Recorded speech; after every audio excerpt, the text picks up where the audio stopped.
Bonjour à tous, voici le 4e rendez-vous de la série Crypto débutant. Si vous avez déjà des notions en crypto-monnaie, ça n'est pas la peine de regarder cette vidéo, elle ne va rien vous apporter, elle s'adresse vraiment aux gens qui débutent et qui n'y connaissent rien du tout. Aujourd'hui, on va parler wallet. Qu'est-ce qu'un wallet?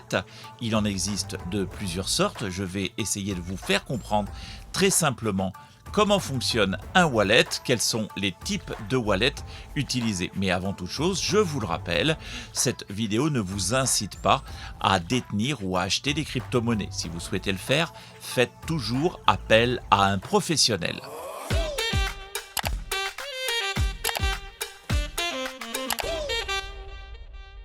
Pour démarrer, je vous ai pris l'exemple de 4 blockchains. 4 blockchains parmi les plus connus.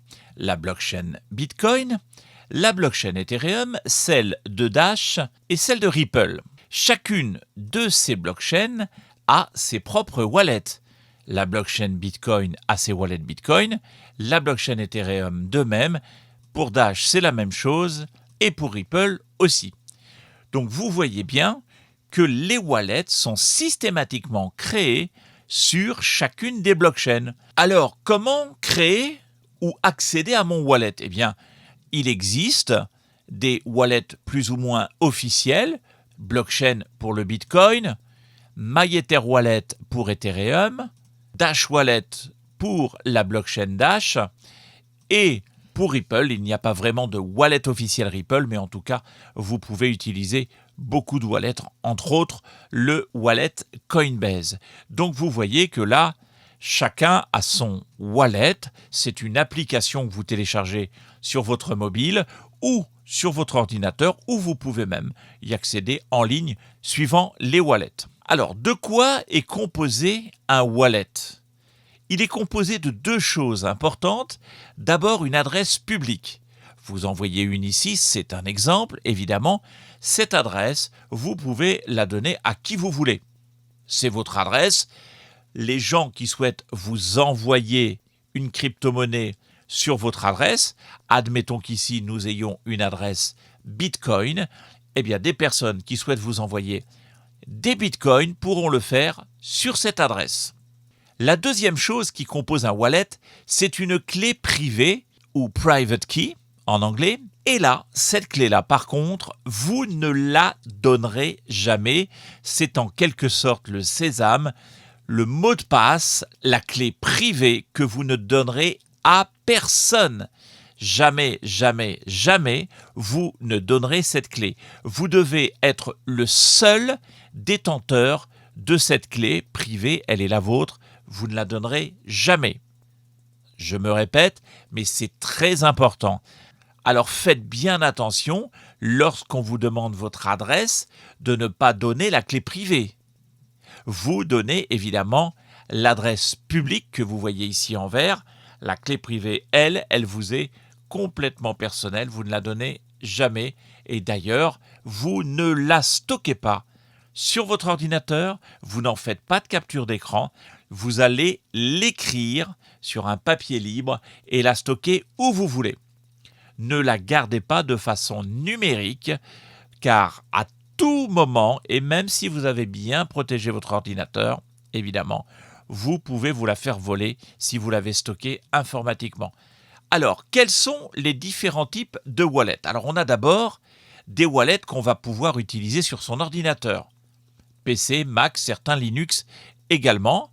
On a aussi des wallets mobiles que vous pourrez installer. Ce sont des applications que vous allez installer soit sur votre smartphone, iOS ou Android, soit sur votre tablette, iPad, Samsung Galaxy, etc. Vous avez également la troisième forme de stockage la plus connue et la plus sécurisée, il faut le dire. C'est ce qu'on appelle un cold wallet. C'est un wallet physique, un hard wallet. C'est une clé qui ressemble un peu à une clé USB que vous allez connecter à votre ordinateur et qui va vous permettre de stocker vos crypto-monnaies. Bien évidemment, vous l'avez compris, dès que cette clé est déconnectée de votre ordinateur, eh bien, plus personne ne peut y accéder.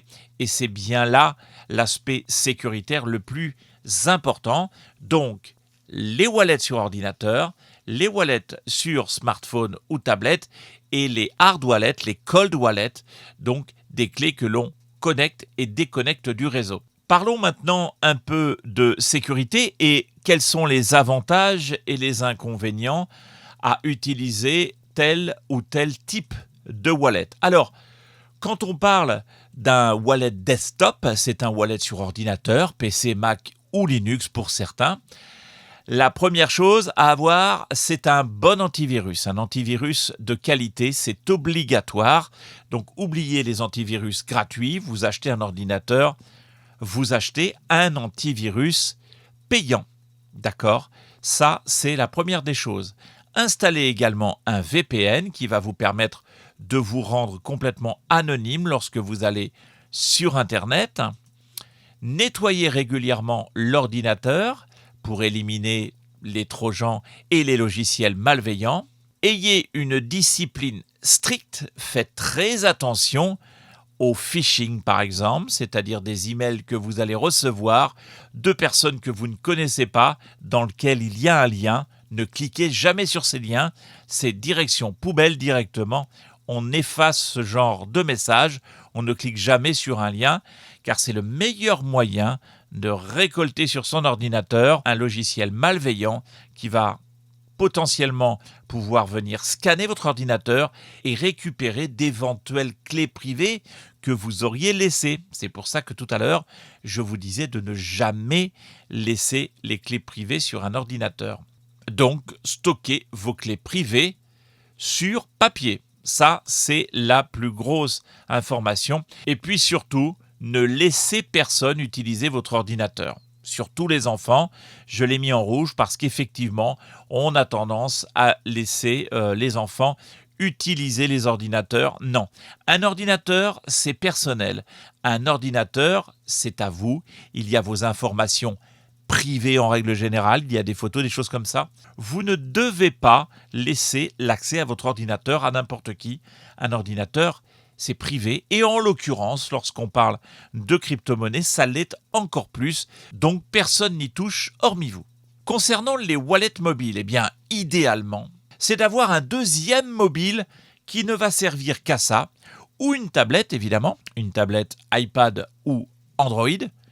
Vous allez pouvoir gérer, que ce soit vos crypto-monnaies, vos comptes bancaires, sur une tablette ou un mobile qui est dédié à ça, avec un numéro de téléphone que personne ne connaît, que vous allez garder secret, avec une adresse mail que vous allez créer pour votre compte Google par exemple, que vous allez également garder secret. Ça, c'est très important. Vous allez bien sûr installer un antivirus de qualité. Vous allez aussi installer un VPN.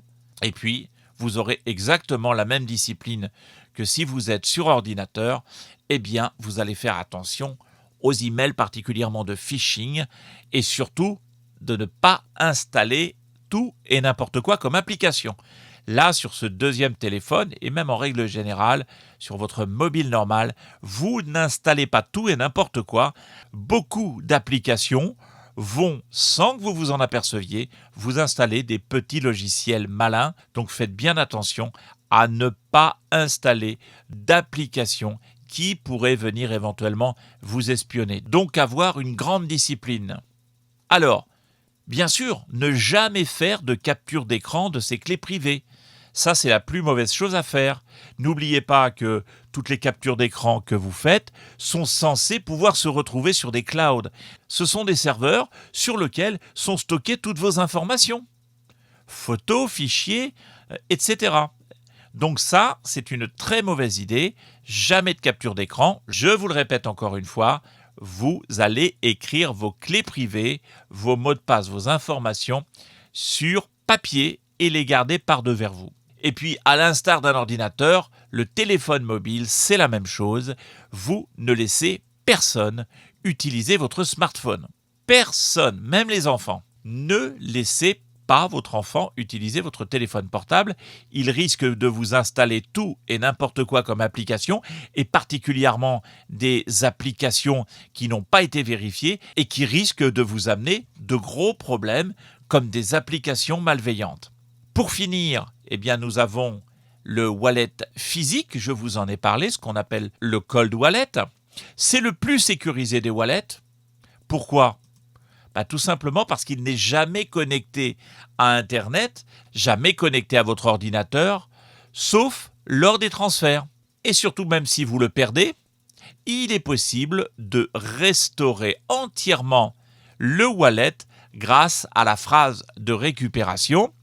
Mais je dois aussi vous dire que cette phrase de récupération, qui est une phrase de 24 mots qui vous sera donnée systématiquement lorsque vous ouvrirez un wallet ou un wallet multi-crypto-monnaie, cette phrase de 24 mots, vous la garderez à l'instar de la clé privée, vous la gardez par devers vous, vous l'écrivez sur un papier et grâce à cette phrase, vous pourrez toujours restaurer votre wallet.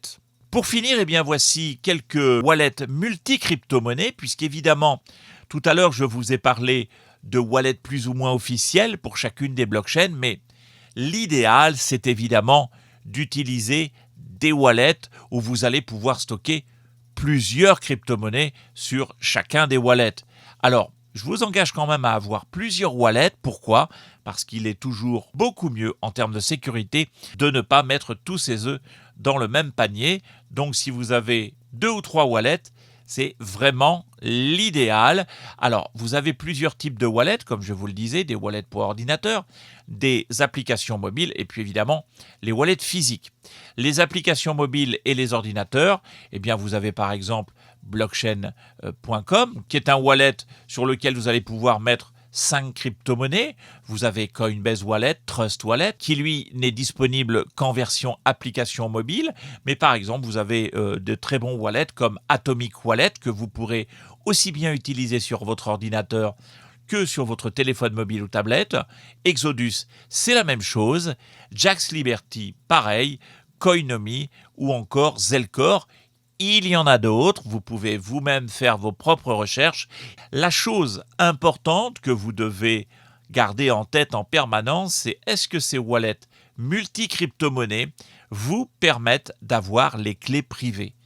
Comme je vous l'ai dit au début de cette vidéo, le plus important, c'est la clé privée. Tant que vous avez la clé privée d'un wallet, vous pourrez toujours accéder à ce wallet. Si vous ne l'avez plus, vous ne pourrez plus y accéder. Sauf si, évidemment, vous aviez utilisé un wallet multi-crypto-monnaie, où là, vous avez la phrase de 12 mots ou 24 mots qui va vous permettre de restaurer ce wallet multi-crypto-monnaie sur lequel vous aviez éventuellement vous-même vos fonds. J'aurai d'ailleurs l'occasion de vous faire des vidéos sur des wallets bien précis afin de vous en expliquer le fonctionnement. Voilà, j'espère que c'est un peu plus clair dans votre esprit.